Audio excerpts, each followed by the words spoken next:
नमामि श्रीद्वारिकाधीशम्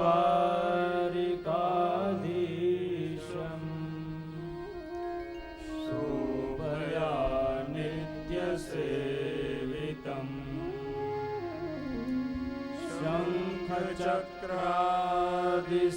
शङ्खचक्रादिसंयुक्तम्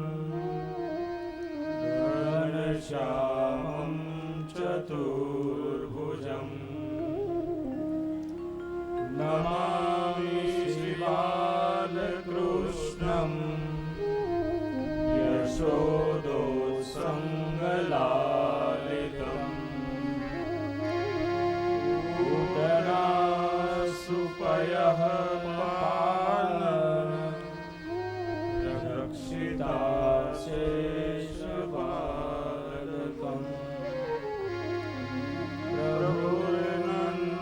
प्रभुर्नन्दकुमारो मे स्वामिनी वृषभानुजा कृतार्थोऽहं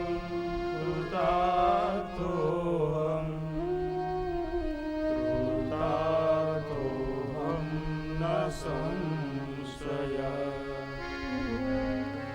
चिन्ता सन्तानहन्तारो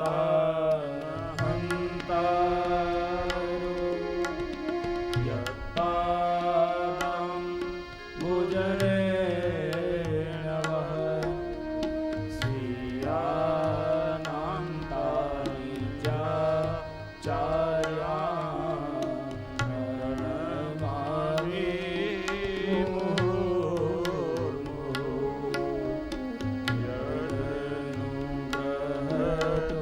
जन्तु सर्वदुःखातिरो भवेत् तमहं सर्वदा वन्दे श्रीमद्वल्लभनन्दनम्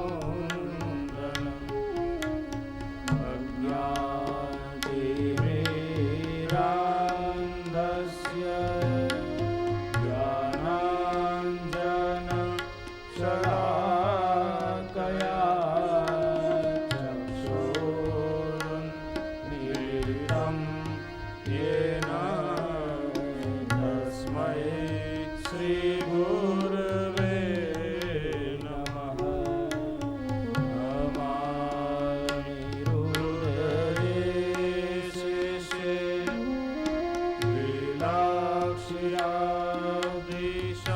लीलाक्षिरादिशायिनं लक्ष्मीसहस्रलीलाभिः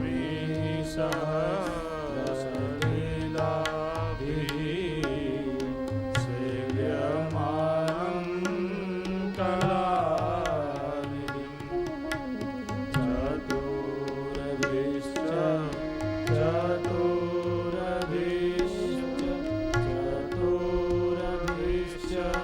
त्रिभिः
લીલાવિ સ્વાનંદં પુરૈર્નિજં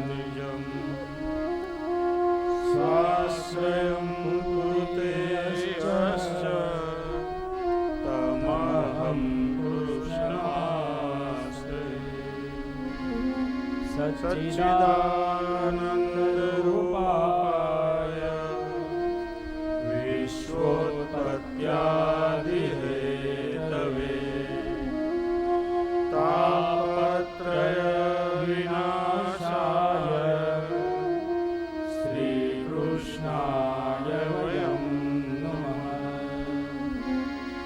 તાને શ્રીમદાચાર્ય ચરણાશ્રયે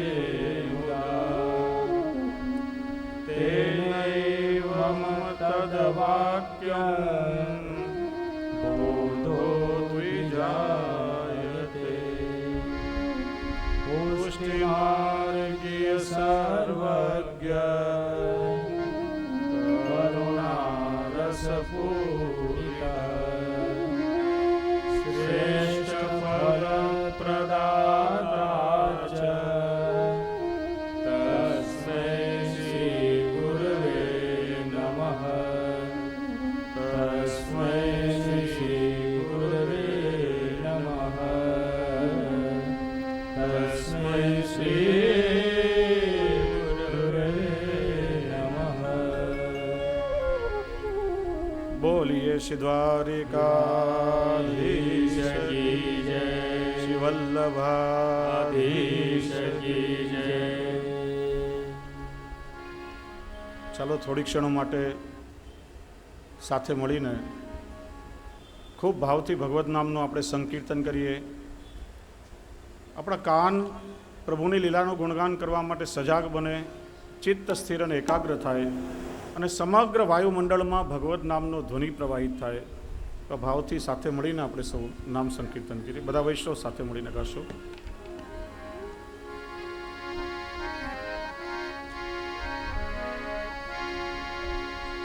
ગોવિંદ બોલો હરિ ગોપાલ બોલો. ગોવિંદ બોલો હરિ ગોપાલ બોલો. ગોવિંદ બોલો હરિ ગોપાલ બોલો. ગોવિંદ બોલો હરિ ગોપાલ બોલો.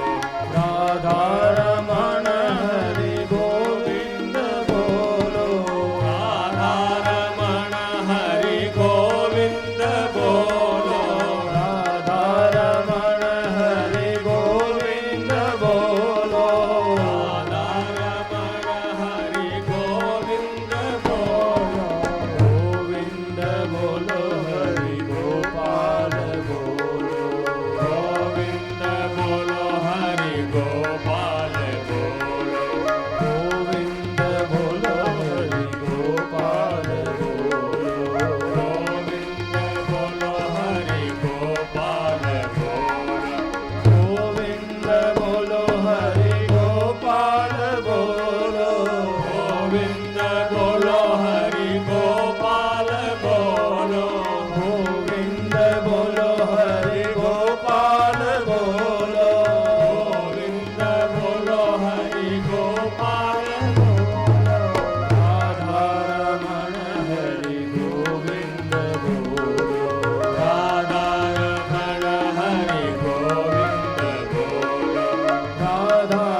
ગોવિંદ બોલો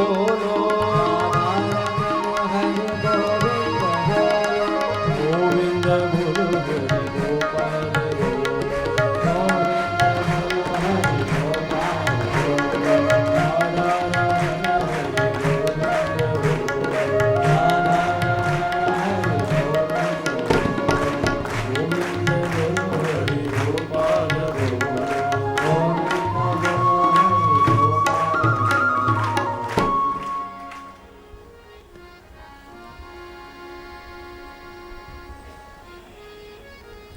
નિકુંજ નાયક શ્રી દ્વારકાધીશ પ્રભુના યુગલ ચરણારવિંદમાં અનંત કોટી સાષ્ટાંગ દંડવત પ્રણામ.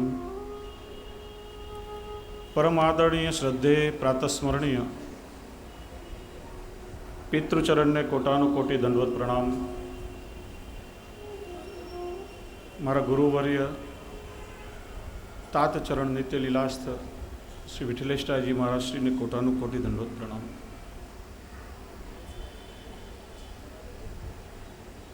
આ શ્રીમદ ભાગવત વચનામૃતમના મુખ્ય મનોરથી બનવાનું સૌભાગ્ય જેને પ્રાપ્ત થયું એવા સમગ્ર લાલ મામતોરા પરિવાર, અહીં બિરાજમાન પરમ વંદનીય શ્રદ્ધેય ભૂદેવો, બ્રહ્મદેવો, વિદ્વજ્જનો,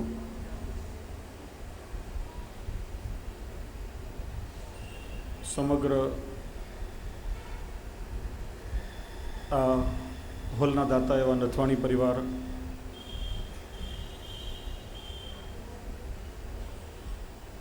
જેમણે ખૂબ સુંદર મંચ પરથી સંચાલન કર્યું એવા જ્ઞાન ભારતી વક્તૃત્વ એકેડેમીના આચાર્ય શ્રી ધીરેન્દ્રભાઈ રેલિયા, અને આપ સૌ શ્રી વલ્લભના લાડીલા કૃપાપાત્ર ભાગ્યવાન ભગવદી વૈષ્ણવજનો, આજે મારા માટે ખૂબ જ મંગલમય દિન છે. નિકુંજ નાયક શ્રી દ્વારકાધીશ પ્રભુની કૃપાથી આપશ્રીને જ આપના લીલા ગુણગાન શ્રવણ કરાવવાનો આ દ્વિતીય મનોરથ આજે પૂરો થવા માટે જઈ રહ્યો છે.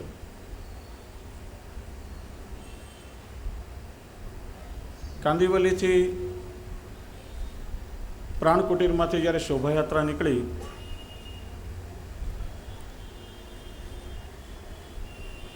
ભવ્ય શોભાયાત્રા, બધા જ વૈષ્ણવ પુરુષો અને બહેનો ખૂબ સુંદર સજી ધજીને તૈયાર થયા. એ વખતે મનમાં હું વિચારતો હતો કે આજે સૌથી વધારે કોના મુખ પર આનંદ છલકાઈ રહ્યો છે, આજે વધારે આનંદ કોના મુખ પર દેખાઈ રહ્યો છે. ક્યારેક મનોરથી પરિવારના મુખ તરફ દ્રષ્ટિ કરું, એમના મુખમાં વધારે આનંદ છે. ક્યારેક ભાઈઓ તરફ જોઉં કે એમના મુખ પર વધારે આનંદ છે. ક્યારેક બહેનો તરફ દ્રષ્ટિ કરું કે બહેનોમાં કેટલો આનંદ છે.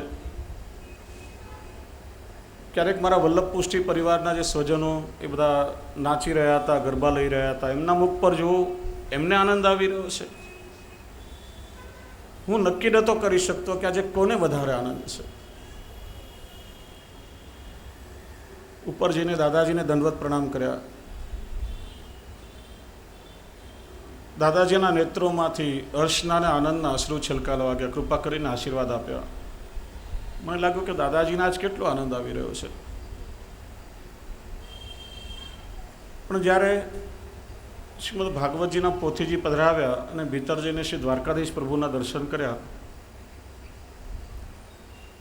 ને શ્રી દ્વારકાધીશ પ્રભુના દર્શન થતાં જ આમ જાણે મંદ મંદ મારા પ્રભુ આમ મુસ્કાઈ રહ્યા હતા. મને લાગ્યું કે સૌથી વધારે આનંદ મારા દ્વારકાધીશ પ્રભુના મુખારવિંદ છે,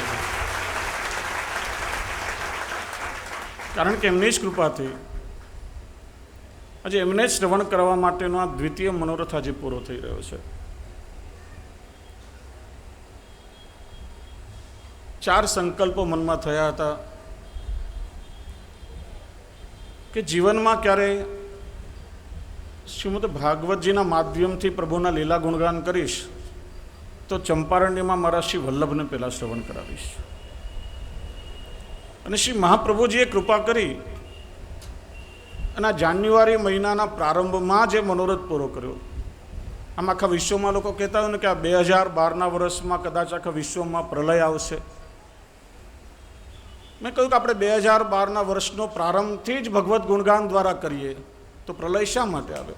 એટલે પ્રભુને એવી કૃપા છે કે આ ભગવદ્ લીલાના ભગવદ્ કથાના તરંગો આખા વિશ્વમાં એવા પ્રવાહિત થાય કે ગમે તેવા પ્રલયને રોકી શકે એવું સામર્થ્ય ભગવદ્ ગુણાનુવાદમાં છે. બીજો મનોરથ એ હતો કે મારા શ્રી દ્વારકાધીશ પ્રભુને શ્રવણ કરાવીશ. એમની કૃપાથી આજે એ મનોરથ પૂરો થવા જઈ રહ્યો છે. ત્રીજો મનમાં મનોરથ થયો કે શ્રી ગિરિરાજ બાવાની તળેટીમાં બેસીને શ્રી ગિરિરાજજી બાવાને લીલાના ગુણગાન શ્રવણ કરાવવું. અને ભગવત કૃપાથી ડિસેમ્બર મહિનામાં 23 થી 29 ડિસેમ્બરમાં એ મનોરથ શ્રી ગિરિરાજ બાવાની કૃપાથી પણ પૂરો થવા જઈ રહ્યો છે. અને જેમને પણ શ્રવણ કરવાની ભાવના હોય અત્યારથી જ પોતાની ટિકિટની બુકિંગ કરાવી લે. ખૂબ ખૂબ આનંદ ત્યાં વ્રજમાં જઈને પણ કરવો છે.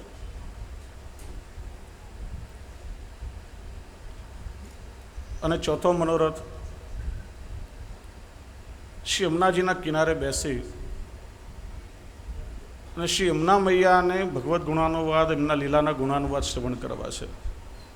તો ગઈકાલે ઠાકોરજીની કૃપાથી એમના મનોરથી પણ મળી ગયા.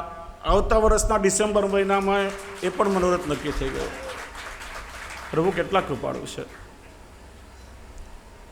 હજી તો સહેજ કંઈ મનમાં મનોરથ થાય અને પ્રભુ કૃપા કરીને તરત જ મનોરથ પૂરો કરી દે છે. અને સાથે સાથે કેવી ભાવના પણ હતી કે મારા માતૃચરણ જેમની સતત કૃપા દ્રષ્ટિને વાત્સલ્ય અમારા પર રહી છે. ક્ષણે ક્ષણે માના સાનિધ્યનો અનુભવ થતો રહ્યો છે. એટલા કૃપાળુ સાક્ષાત વાત્સલ્યની પ્રતિમા, વાત્સલ્યની મૂર્તિ. ગયા વર્ષે જ ચંપારણ્યમાં શ્રી મહાપ્રભુજીનો ઉત્સવ સંપન્ન થયો. જો મહાનુભાવોની જે દિવ્ય આત્મા હોય ની આ જ વિલક્ષણતા છે કે ક્યારે પણ એ ઠાકોરજીની સેવા નહીં છોડાવે. શ્રી મહાપ્રભુજીનો ઉત્સવ થયો ચંપારણ્યમાં, ત્યાં સુધી એમને કંઈ નહીં થયું. બીજા દિવસે જરાક એમનું સ્વાસ્થ્ય બગડ્યું. અમે મુંબઈ આવ્યા. ત્રણેય અમારા બાળકોની સાનિધ્યમાં માએ ખૂબ ખૂબ પ્રસન્નતા વ્યક્ત કરી. હું હજી આવીને માને મળ્યો, ખૂબ મને ગળે મળ્યા, આશીર્વાદ આપીને કહ્યું કે બેટા આજે હું જઈ રહી છું. મેં પૂછ્યું માં ક્યાં જવું છે? આપને ક્યાંય જવું હોય તો પછી આપને લઈ જશે, અત્યારે આપને આ પરિસ્થિતિમાં ક્યાં જવું છે? તો શ્રી દ્વારકાધીશ પ્રભુના ચિત્ર સામે હાથ બતાવીને કે આજે મારે તો પ્રભુ પાસે જવું છે. કદાચ એમને આગળથી ખ્યાલ આવી ગયો હશે, ભવિષ્યનું દર્શન થયું હશે, પણ ખૂબ જ સંતોષ લઈ અને ચૈત્રવદ તેરસના દિવસે પોતાના ભૌતિક દેહનો ત્યાગ કર્યો.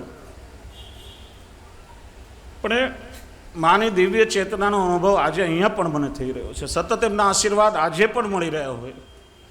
જેનામાં આવીને કોઈ ક્યારેક ક્યારેક માથા પરથી હાથ ફેરવી જતું હોય, એ માના સ્પંદનોનો અનુભવ હજી પણ થઈ રહ્યો છે. મનમાં મનોરથ થયો કે આ ચારે ચાર કથા માં જ્યાં બિરાજતા હોય પરોક્ષ રૂપે પધારીને મા કથાને શ્રવણ કરે અને પ્રભુની સાનિધ્યમાં વાણી પુષ્ટ થાય. એમના આશીર્વાદથી જ જે કંઈ સંસ્કારો મળ્યા છે, જે પોષણ મળ્યું છે, બસ કેવલ એમની કૃપાનું કારણ છે. તો વૈષ્ણવો, આ 7 દિવસ શ્રી દ્વારકાધીશ પ્રભુની સાનિધ્યમાં આપણે સૌએ સાથે મળીને ભગવદ્ ગુણાનુવાદ ગાવાના છે. હું અહીંયા બેસીને કંઈ કથા કરવાનું નથી. કેવલ એક જ ભાવના છે કે શ્રી દ્વારકાધીશ પ્રભુના લીલાનું ગુણગાન આપણે સૌએ કરવું છે. અને ઘણી વખત એવું આશ્ચર્ય થાય કે આટલી સંખ્યામાં આપ લોકો અહીંયા બેઠા છો, ક્યારે કોઈએ જીવનમાં ભાગવત કથા સાંભળી ન હોય એવું બની જ ન શકે. ઓછામાં ઓછું એક વખત કે એનાથી વધારે અનેક વખત ભાગવત કથા શ્રવણ કરવાનું સૌભાગ્ય બધાને જ મળ્યું હશે. અને આપ સૌ જાણો છો કે કથાનો મુખ્ય પ્રસંગ એટલો જ છે કે પરીક્ષિત રાજાને ઋષિપુત્ર દ્વારા શ્રાપ મળ્યો કે આજથી 7મે દિવસે તક્ષક નાગના દંશથી તારું મૃત્યુ થશે. સુખદેવજી જેવા ગુરુ એમને મળ્યા, સુખદેવજીનો સંગ થયો અને સુખદેવજીએ કહ્યું કે મારી પાસે એક એવું શાસ્ત્ર છે કે જેનાથી તારું મૃત્યુ પણ મંગલ બની જશે. બ્રાહ્મણનો શાપ તને મળ્યો છે, એ શાપનું નિવારણ નહીં થાય, પણ મારી પાસે એક એવું શાસ્ત્ર છે કે તારું મૃત્યુ મંગલ બની જશે અને તું પ્રભુને પ્રાપ્ત કરી શકીશ. અને સુખદેવજી મહારાજે 7 દિવસ સુધી પરીક્ષિત રાજાને શ્રીમદ ભાગવતની કથા સંભળાવી અને એનાથી એમને મોક્ષની પ્રાપ્તિ થઈ. શ્રીમદ ભાગવતજીની આખી કથા આટલી જ છે અને આપ સૌ એ વાતને જાણો છો. હજારો વર્ષોથી આપણે સૌ આ કથા સાંભળતા આવે છીએ, પણ એવું શું છે આ કથામાં કે જ્યારે જ્યારે આપણને વધાઈ મળે કે ક્યાંય શ્રીમદ ભાગવતજીની કથામૃતનું રસવર્ષણ થવાનું છે, ત્યારે આપણે સૌ ભાગતા ભાગતા કથા શ્રવણ કરવા માટે જઈએ અને ખૂબ ભાવથી કથાનું શ્રવણ કરીએ. તમે મને કહો કે ગઈકાલે તમે કોઈએ છાપું વાંચ્યું હોય તો ગઈકાલનું છાપું આજે બીજી વાર કોઈને વાંચવું ગમે ખરા? ગઈકાલે કોઈ સમાચાર કે કોઈ વાત સાંભળી હોય તો એને ગઈકાલની વાસી વાત ફરીથી આપણને કોઈને સાંભળવી ગમતી નથી. કોઈ આપણું મનગમતું પુસ્તક પણ આપણે વાંચ્યું હોય, બહુ ગમતું હોય તો કદાચ માણસ 2 કે 3 વાર વધારેમાં વધારે વાંચે, એનાથી વધારે પછી આપણું મનગમતું પુસ્તક પણ આપણને વાંચવાનું ગમતું નથી. કારણ કે માનવીનું મન નિરંતર નવીનતા માટે ટેવાયેલું છે. એકવાર વાંચેલું કે સાંભળેલું આપણને બધાને ફરીથી વાંચવું કે સાંભળવું ગમતું નથી. ત્યારે શ્રીમદ ભાગવત શાસ્ત્રમાં એવું શું છે કે હજારો વર્ષોથી કથા કહેનારા એની એક કથા કહે છે, આપણે સૌ એની એક કથા સાંભળીએ છીએ, પણ ન તો કહેનારા તૃપ્ત થાય છે કે ન તો સાંભળનારા તૃપ્ત થાય છે. અરે તરસ બુઝાવવાની વાત તો દૂર રહી, પણ જેમ જેમ આ કથાનું આપણે શ્રવણ કરતા જઈએ તેમ તેમ આપણી તરસ વધતી જાય છે. આ તૃષા ક્યારેય પણ સંતોષાતી નથી. જ્યારે ક્યાંયથી વધાઈ મળે કે શ્રીમદ ભાગવતજીની કથા થવાની છે, ત્યારે હજારો કામ છોડીને પણ આપણે સૌ એ કથા શ્રવણ કરવા માટે પહોંચી જઈએ છીએ. કંઈક એવી વિલક્ષણતા કથામાં છે કે જેના વગર વૈષ્ણવો ક્યારે પણ રહી શકતા નથી. તમને કોઈ પૂછે કે તમે ઘણી વખત કથા સાંભળી હશે, કોઈએ 5 વખત, કોઈએ 10 વખત, કોઈએ 20 વખત. ચંપારણ્યમાં જે મનોરથી પરિવાર હતો, એમના બેન હતા, એમણે વાત કરી મને કે મારા જીવનમાં મેં લગભગ 150 વખત શ્રીમદ ભાગવતજીની કથાનું શ્રવણ કર્યું છે, પણ મને ચંપારણ્યમાં જે કથા શ્રવણ કરવાનો આનંદ આવ્યો જીવનમાં હજી સુધી મને ક્યારેય મળ્યો નથી. દિને દિને નવમ નવમ, જેટલી વાર આપણે કથાનું શ્રવણ કરીએ એટલી વાર આ કથા આપણને નૂતન અને નવી લાગે છે. એવું લાગે કે જાણે આપણે પ્રથમ વખત જ સાંભળીએ છીએ. વૈષ્ણવો, કોઈ પૂછે કે આટલી વાર તમે કથા સાંભળી તો તમને શું એનાથી કંટાળો નથી આવતો? કોઈ માછલીને પૂછે કે યુગોથી એક જ પાણીમાં રહે છે તો પાણીમાં તને કંટાળો નથી આવતો? માછલી શું કહેશે કે પાણી એ તો મારું જીવન છે, પાણીની બહાર હું નીકળીશ તો મારું મૃત્યુ થઈ જશે. એમાં કથા અને સત્સંગ એ વૈષ્ણવનું જીવન છે, વૈષ્ણવના પ્રાણ છે. એના વગર વૈષ્ણવને ક્યારે પણ જીવનમાં આનંદ મળતો નથી. ભગવદીય વૈષ્ણવ પણ એવું કહેશે કે એક વખત અમારા પ્રાણ ચાલ્યા જાય એ અમને મંજૂર છે, પણ એક ક્ષણનું પણ જો જીવનમાં અમને આયુષ્ય મળે તો પણ ભગવાન સત્સંગની સાથે આયુષ્ય મળે. ક્ષણ માત્ર પણ ભગવત કથા વગર જીવનમાં વ્યતીત ન થાય. અને કદાચ લાખો વર્ષનું આયુષ્ય અમને મળે, પણ આયુષ્યમાં જો ભગવત કથા ન હોય તો એવું જીવન અમને વૈષ્ણવોને ક્યારે પણ જોઈતું નથી. વૈષ્ણવ તો કામના કરે છે કે અમને તો એવું જીવન મળે કે જેમાં દિન પ્રતિદિન ક્ષણે ક્ષણે ભગવત નામનો સત્સંગ અમને મળતો રહે. એટલે તો આપણા વાર્તા સાહિત્યમાં પ્રસંગ આવે છે કે બે ભગવદીય વૈષ્ણવો એક જગ્યાએ કઈ ભેગા થાય છે, ભગવત નામનો સત્સંગ કરે છે, અને ત્યાંથી જુદા પડતી વખતે ત્યાં ભીત ઉપર લખે છે કે 2 ઘડી જીવ્યા. એનો અર્થ થયો કે જીવનમાં જેટલો સમય ભગવત નામનો સત્સંગ મળ્યો એટલો સમય આપણે જીવ્યા એમ કહી શકાય. બાકીનું જીવન તો મૃતતુલ્ય છે. પશુઓ પણ જીવે છે ને માનવી પણ જીવે છે. ભગવાનના સૃષ્ટિમાં મનુષ્યને પણ બનાવ્યો અને અનેક પશુઓની પણ રચના કરી. 4 ગુણો માણસમાં ને પશુમાં ભગવાને સમાન બનાવ્યા. આહાર નિદ્રા ભય મૈથુનંચ સામાન્ય મેતત પશુભી નરાણામ. આહાર નિદ્રા ભય અને મૈથુના 4 પરિબળો મનુષ્યમાં પણ છે અને પશુઓમાં પણ છે. પશુઓ આખો દિવસ ભટકી ચરીને કોઈ પણ રીતે પોતાનું પેટ ભરી લેતો હોય છે. એમ માણસ પણ આખો દિવસ પરિશ્રમ કરી કોઈને કોઈ રીતે પોતાનું ઉદર પોષણ કરી લેતો હોય છે. એવું કહેવાય કે માણસ સવારે ભૂખ્યો ઉઠે છે ખરા, પણ રાત્રે કોઈ ભૂખ્યો સૂતો નથી. રખડીને ભટકીને જેમ પશુઓ થાકે અને વિશ્રામ કરે, ઊંઘે, એમ માણસ પણ જ્યારે થાકે ત્યારે ઊંઘે છે, વિશ્રામ કરે છે. ત્રીજું પરિબળ છે ભય. પોતાનાથી બળવાનનો ભય જેમ પશુઓને સતાવે. પશુઓ 2 કારણથી ગતિ કરે, ભય અને ભૂખ.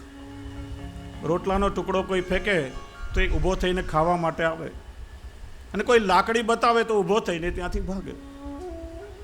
એમ માણસને પણ કોઈનો ને કોઈનો ભય સતાવે છે. છેવટે મૃત્યુનો ભય તો બધાને જ સતાવે છે. અને ચોથું, જેમ પ્રજાની ઉત્પત્તિ પશુઓ કરે છે, માણસ પણ પ્રજાની ઉત્પત્તિ કરે છે. તો એ રીતે માનવીમાં ને પશુમાં ફરક શું? પણ એક પરિબળ એવું છે કે જે ભગવાને કેવલ મનુષ્યને આપ્યું છે, જે પશુઓ પાસે નથી, અને એ છે ધર્મો હિ એકો અધિકો વિશેષ ધર્મેણ હિના પશુભી સમાના. ધર્મ નામનું તત્વ ભગવાને મનુષ્યને આપ્યું છે, કારણ કે માણસ પાસે વિવેક બુદ્ધિ છે. માણસ પોતાની બુદ્ધિથી વિચાર કરી શકે છે. માણસ વિચારશીલ છે. પશુઓ પાસે વિવેક બુદ્ધિ નથી. એટલે ધર્મ અધર્મની કઈ સમજણ પશુઓમાં હોતી નથી. અને એટલા માટે જ કહ્યું ધર્મેણ હિના પશુભી સમાના. માણસ થઈને જે માનવી પોતાના ધર્મને ચૂકી જાય છે, જે પોતાના ધર્મના આચરણને છોડી દે છે, જે ધર્મથી વિમુખ બની જાય છે, એમાં ને પશુઓમાં કોઈ જાતનો ફરક નથી. એટલે જ કહ્યું 2 ઘડી જીવ્યા. ઠાકોરજીની સેવા થાય, ઠાકોરજીનું સ્મરણ થાય, અને ભગવત નામનો સત્સંગ જીવનમાં જેટલો સમય મળે એટલો સમય ખરા અર્થમાં આપણે સૌ જીવ્યા એવું કહી શકાય. એનું કારણ આપણી આખી જિંદગી આપણે જેની પાછળ ભાગતા રહીએ, જેની પાછળ આપણે પીસાતા રહીએ, અને છેવટે આખી જિંદગીમાંથી કોઈ સાર ન મળે, એનું નામ છે સંસાર. મેં એક જગ્યાએ વાંચ્યું હતું કે માણસ કોને કહેવાય? તો કોઈ જીવનભર દુઃખો ભોગવી અને થોડા સુખની કામના કરે. થોડું સુખ મેળવવા માટે જીવનભર દુઃખી થતો રહે, એનું નામ છે માણસ. થોડું સુખ મેળવવા માટે. આ સંસારની પાછળ આપણે ભાગીએ છીએ, પીસાઈએ છીએ, પણ છેટેમાંથી કોઈ સાર નીકળતો નથી, એટલે જ એને સંસાર કહેવાય છે. અનેક ક્ષણ માત્રથી પણ જેના દ્વારા આપણે આ ભવસાગરને પાર તરી જઈએ એનું નામ છે સત્સંગ. જીવનભર જેની પાછળ ભાગીએ પણ કોઈ સાર ન નીકળે એનું નામ સંસાર, અને ક્ષણ માત્રમાં ભવસાગરને તરી જઈએ એનું નામ છે સત્સંગ. અને આ શ્રીમદ ભાગવતજીનો સત્સંગ એ કેવલ જીવને ભવસાગરથી તારતો નથી, પણ એ પ્રભુની સાથે જીવાત્માનો સંબંધ જોડાવનારો છે. શ્રીમદ ભાગવતજીની કથા એ જીવાત્મા અને પરમાત્મા વચ્ચે સેતુ રૂપ છે. જીવાત્માનો સંબંધ પ્રભુની સાથે જોડે છે. આ ભાગવત શું છે? તો કહ્યું કે આ ભાગવત એ ભાગીરથી છે. બે ગંગાઓ આખા વિશ્વમાં એવી છે કે જે જીવ માત્રને પાવન કરે છે. એક છે ભાગીરથી ગંગા અને બીજું છે આ ભાગવતી ગંગા. ભાગીરથી ગંગાનું પ્રાગટ્ય પ્રભુના ચરણમાંથી થયું, અને આ ભાગવતી ગંગાનું પ્રાગટ્ય ભગવાનના મુખમાંથી થયું છે.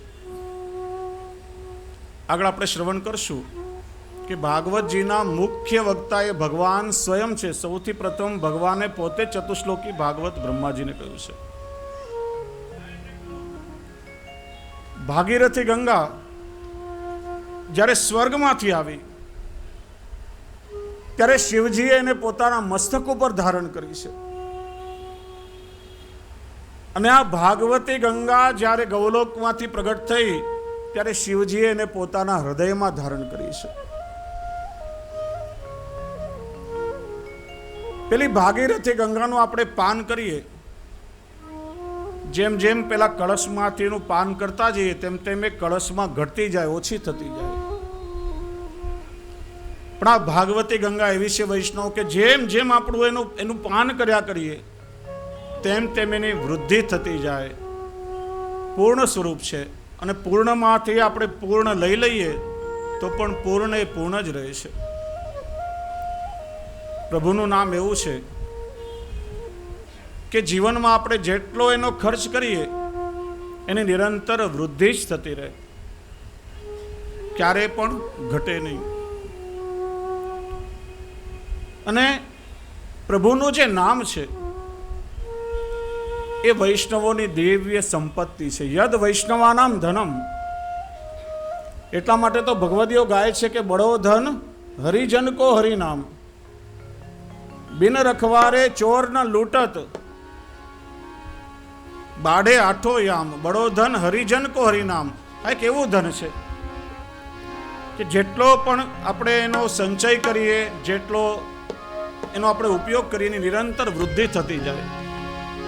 અને હું તો એટલા માટે ઘણીવાર કહું કે આપણી આ દિવ્ય સંપદા છે, સાચી સંપત્તિ છે, ને વૈષ્ણવોએ એ ભગવદ નામરૂપી અને ભગવદ ભાવરૂપી આપણા ધનનું રક્ષણ કરવું જોઈએ. કદાચ કોઈ વૈષ્ણવ હોય, આર્થિક રીતે ભલે નિષ્કંચન હોય, અને વૈષ્ણવો ક્યારેય પણ ધન કે સંપત્તિથી ઓળખાતા નથી. વૈષ્ણવોની સાચી ઓળખાણ છે એના હૃદયમાં રહેલો ભગવદ ભાવ. કદાચ એક ઝૂંપડામાં રહેતા હોય, એના ઘરમાં ઠાકોરજીની સેવા બિરાજી રહી છે, મુખમાં ભગવદ નામ છે, એના ઘરમાં વૈષ્ણવનું આતિથ્ય થઈ રહ્યું છે, નિત્ય સાંજ પડે એના ઘરમાં ભગવદ નામનો સત્સંગ થાય છે, અને એના હૃદયમાં હરિ ગુરુ અને વૈષ્ણવ પ્રત્યે શુદ્ધ ભાવ છે, તો એના જેવું ધનવાન આ જગતમાં બીજું કોઈ નથી. અને કદાચ કોઈ કરોડો રૂપિયાના આલિશાન મહેલમાં કે બંગલામાં રહેતો હોય, પણ જો ઘરમાં પ્રભુની સેવા નથી, મુખમાં ભગવદ નામ નથી, વૈષ્ણવનું આતિથ્ય ઘરમાં નથી, એના ઘરમાં પ્રભુની સેવા નથી, સત્સંગ નથી, અને હૃદયમાં જો હરિગુરુ વૈષ્ણવ પ્રત્યે ભગવદ ભાવ નથી, તો એના જેવો કંગાલ આ જગતમાં બીજો કોઈ નથી. યદ વૈષ્ણવાનામ ધનમ. એટલા માટે તો ભગવદીઓએ કહ્યું કે બડો ધન હરિજન કો હરિનામ. બડો ધન हरिजन को हरिनाम बड़ो धना हरिजन को हरिनाम हरिजन को हरिनाम बड़ो धना हरिजन को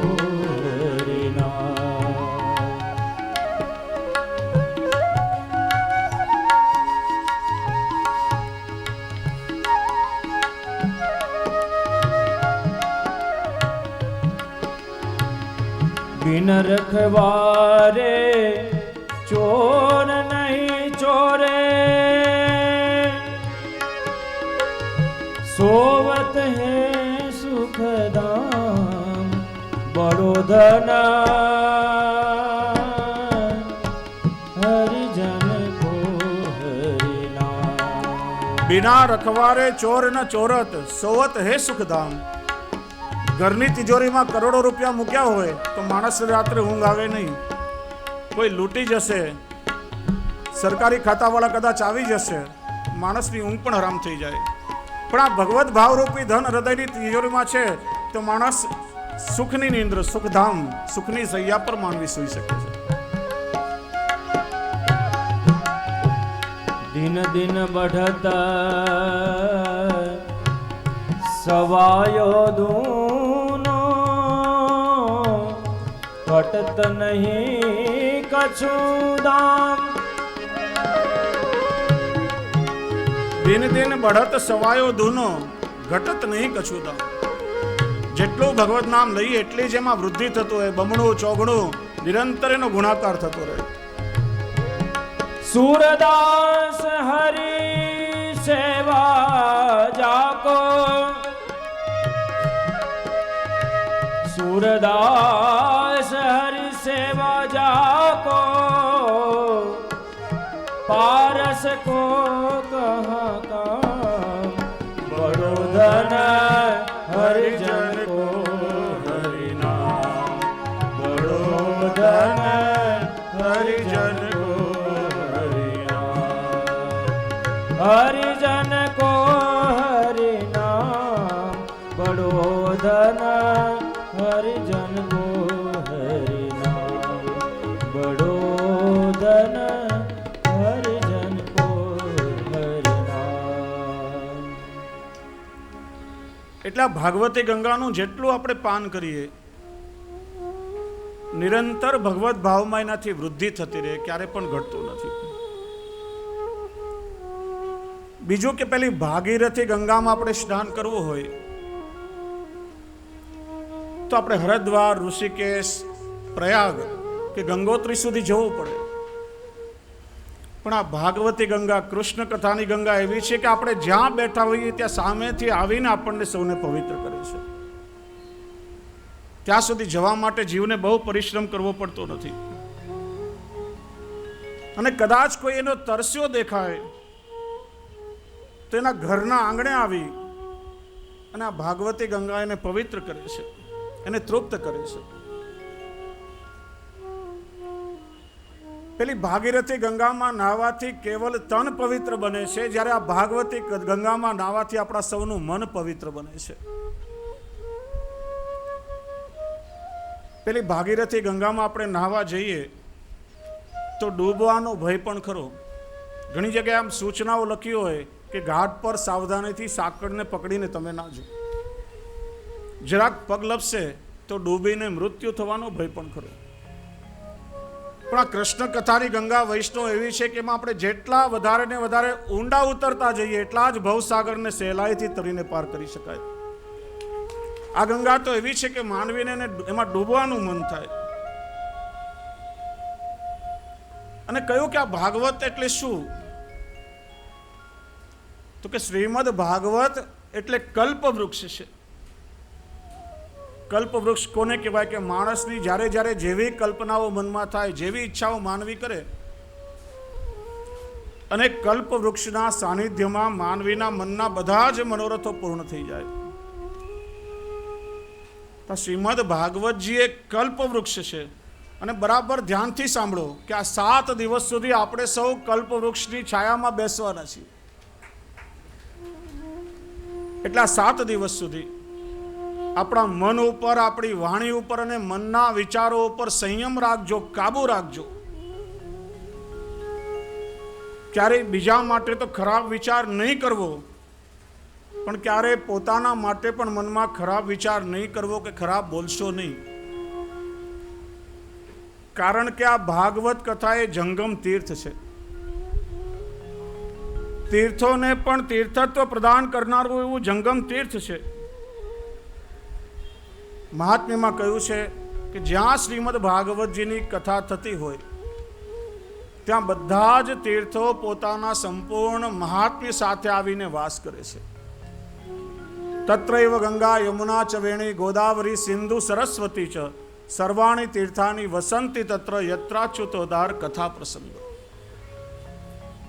સુરદાસજી કહે છે, હરિ હરિ હરિ હરિ સુમિરિન કરો, હરિ ચરણારવિંદ ઉર્ધરો.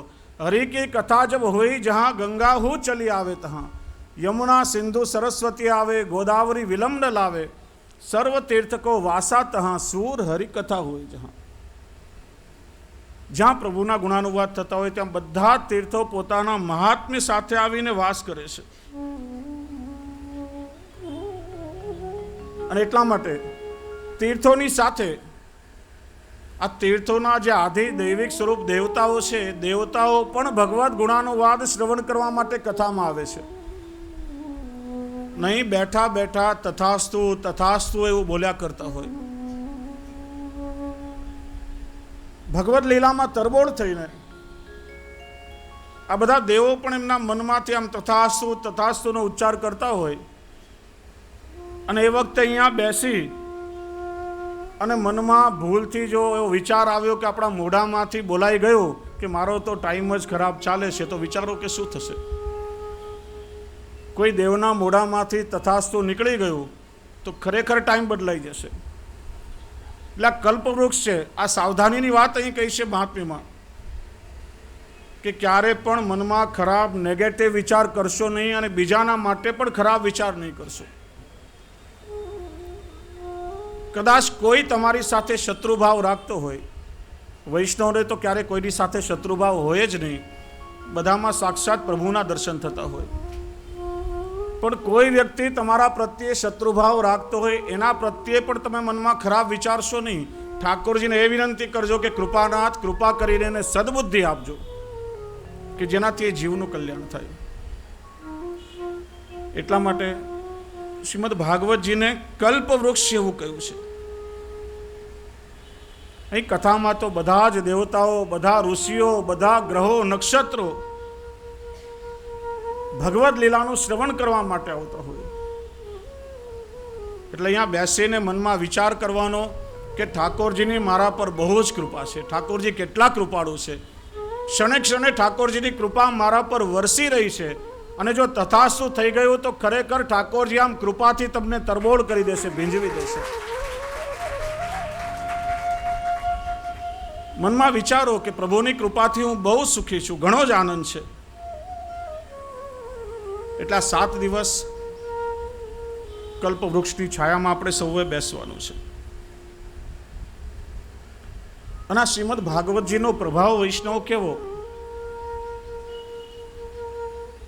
એકવાર એક વૈષ્ણવ ક્યાંય જઈ રહ્યો હતો અને તેણે એક વૃક્ષની છાયામાં બિરાજેલા શ્રી ગુસાઈજીના સ્વરૂપના દર્શન કર્યા. જ્યાં શ્રી ગુસાઈજીના દર્શન થયા ત્યાં જ પેલા વૈષ્ણવને શ્રી ગુસાઈજીના સ્વરૂપમાં સાક્ષાત ભગવત સ્વરૂપની અનુભૂતિ થઈ. આ વૃક્ષની છાયામાં જે બિરાજે છે એ કોઈ સામાન્ય માનવી નથી, આ તો સાક્ષાત કૃષ્ણનો અવતાર છે. પૂર્ણ પુરુષોત્તમના દર્શન થતાં જ પેલા વૈષ્ણવે શ્રી ગુસાઈજીને વિનંતી કરી, કૃપાનાથ મને આપના શરણમાં લો, કૃપા કરીને મને આત્મનિવેદન કરાવો, મને વૈષ્ણવ બનાવો. શ્રી ગુસાઈજીએ પેલા વૈષ્ણવને બ્રહ્મ સંબંધ આપ્યું અને પેલા વૈષ્ણવને કંઈક ઉપદેશ આપી અને શ્રી ગુસાઈજી ત્યાંથી પધાર્યા. પેલો વૈષ્ણવ વિચારવા લાગ્યો કે શ્રી ગુસાઈજીએ મને બ્રહ્મ સંબંધ આપ્યો અને નિત્ય વૈષ્ણવ સાથે સત્સંગ કરવાની આજ્ઞા મને કરી છે. આ ગામમાં કોઈ એવો ભગવદી વૈષ્ણવ મને દેખાતો નથી કે જેની આગળ હું ભગવદ લીલાનું કંઈ વર્ણન કરી શકું, જેની સાથે હું સત્સંગ કરી શકું.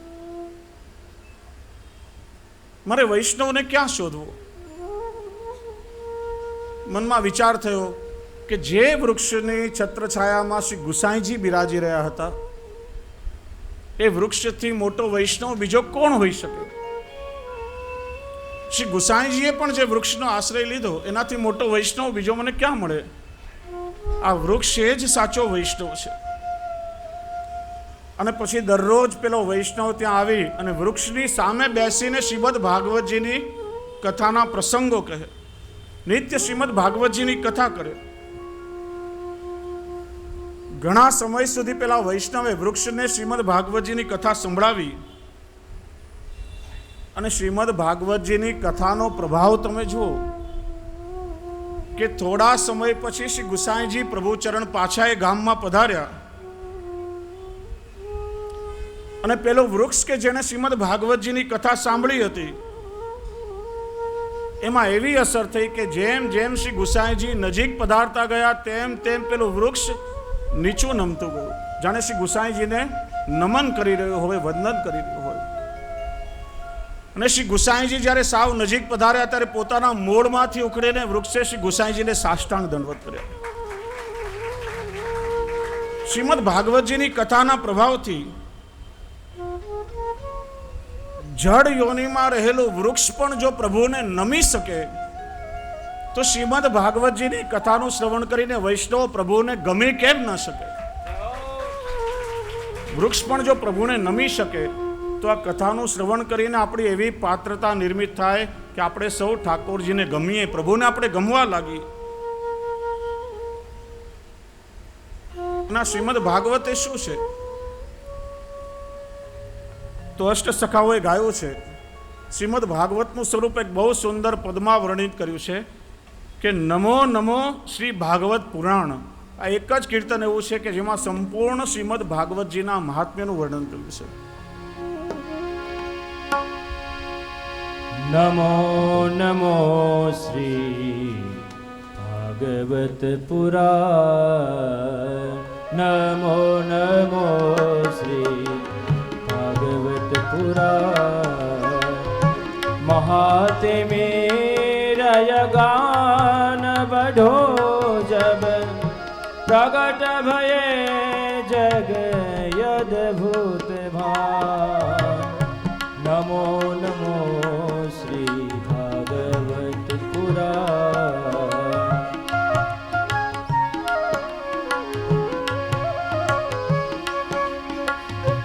उदित सुभग श्री शुक उदयाचल.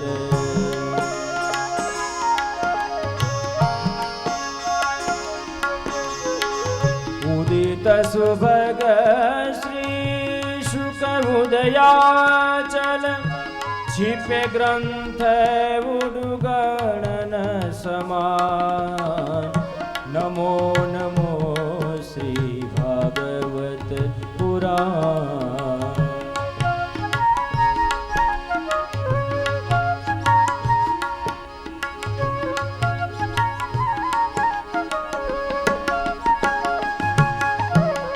जागे जीवन सोय विद्या. जागे जीवन निस सोय विद्या. कियो प्रकाश विमल विद्यमान. नमो नमो श्री भागवत पुराण.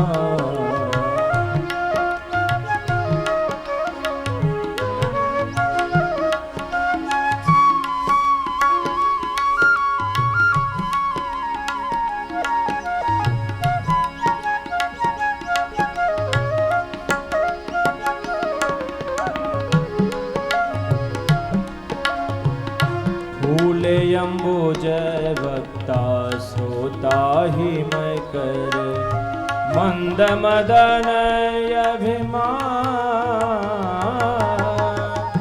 છૂટ ગયે કર્મન કે બંધન છૂટ ગયે કર્મન કે બંધન મીટો મોહ સુજે સુસ્થાન નમો નમો શ્રી ભાગવત પુરાણ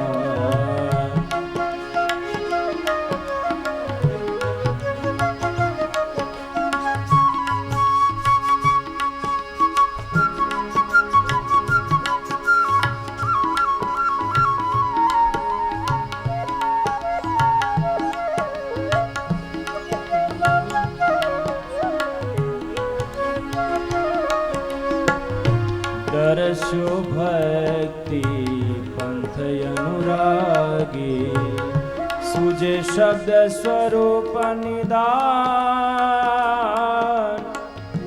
દેખત નહીં ઉલુક સકાની દેખત નહીં ઉલુક સકામી યદ્યપિ દિન કર હે વિદ્યમાન નમો નમો શ્રી ભાગવત પુરાણ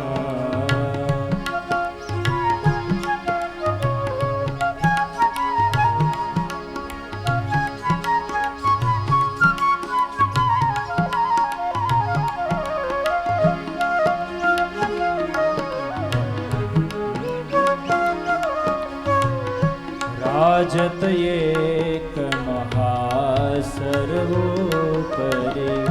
બઢો પ્રતાપ ઓર ન સમાન દામોદરઈત સુર મુનિ વંદિત દામોદરઈત સુર મુનિ વંદિત જય જય જય જય શ્રી કૃપા નિધાન નમો નમો શ્રી ભાગવત પુરાણ નમો નમો શ્રી ભાગવત પુરાણ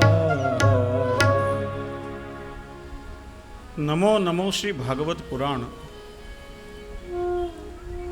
અને શ્રીમદ ભાગવતજી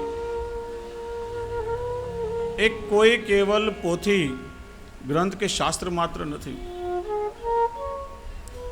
પણ આ કેવો દિવ્ય અને વિલક્ષણ તત્વ છે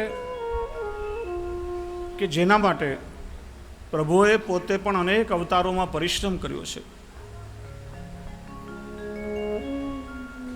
સૌથી પહેલા ભાગવતમાં મૂળ વક્તા ભગવાન પોતે છે.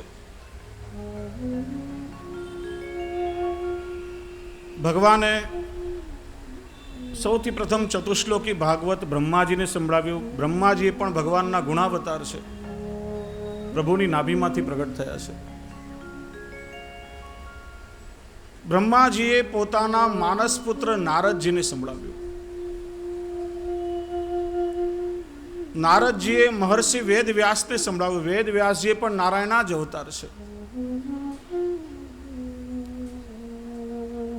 વ્યાસજીને સમાધિમાં પ્રભુની લીલાઓનો અનુભવ થયો અને 18,000 શ્લોકોમાં એનો વિસ્તાર કર્યો અને પોતાના પુત્ર શુકદેવજીને ભણાવ્યું. શુકદેવજી એ પણ ભગવાન શંકરનો અવતાર, પરમહંસ શુકદેવજી. એમના મુખમાંથી કથા સ્વરૂપે ભાગવત પ્રગટ થયું અને ભાગવતના ગોળ રહસ્યોને પ્રગટ કરવા માટે જો વૈષ્ણવ, ભગવાને તો કેવળ 4 શ્લોકો વાળું ભાગવત કહ્યું અને એ પરંપરાથી સુખદેવજી મહારાજ સુધી પહોંચ્યું. સુખદેવજી મહારાજીએ જે પોતાના પિતા પાસે ભણ્યું હતું એ ભાગવતની કથા કહી, પણ એ શ્રીમદ ભાગવતમાં જે પ્રભુની લીલાના દિવ્ય રહસ્ય છે, પ્રભુની કોઈ પણ લીલા અકારણ હોતી નથી. જીવ કરે તે ક્રિયા કહેવાય, કર્મ કહેવાય, કારણ કે જીવ પોતાના માટે કરે છે.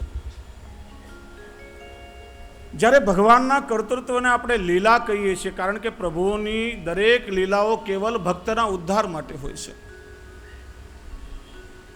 તો સુખદેવજી મહારાજે તો કેવલ લીલાઓનું વર્ણન કર્યું છે, પણ પ્રભુએ લીલા શા માટે કરી, લીલાઓ કરવાનું તાત્પર્ય શું છે, એનો ગૂઢ રહસ્ય ભગવાન શ્રી કૃષ્ણના મુખાવતાર વૈશ્વાનર અગ્નિ મહાપ્રભુ શ્રી વલ્લભાચાર્ય ચરણે આ જગતને સમજાવ્યું છે. જો શ્રી મહાપ્રભુજી ભૂતલ ઉપર પ્રગટ નહીં થયા હોત તો કદાચ પ્રભુની લીલાઓના રહસ્ય જ રહ્યા હોત. એવું આ દિવ્ય અને અલૌકિક તત્વ એનું જો આપણે દર્શન કરવું હોય તો મારામાં તો એટલું સામર્થ્ય નથી કે હું મારા મુખથી એનું વર્ણન કરી શકું, કારણ કે પ્રભુની લીલા છે.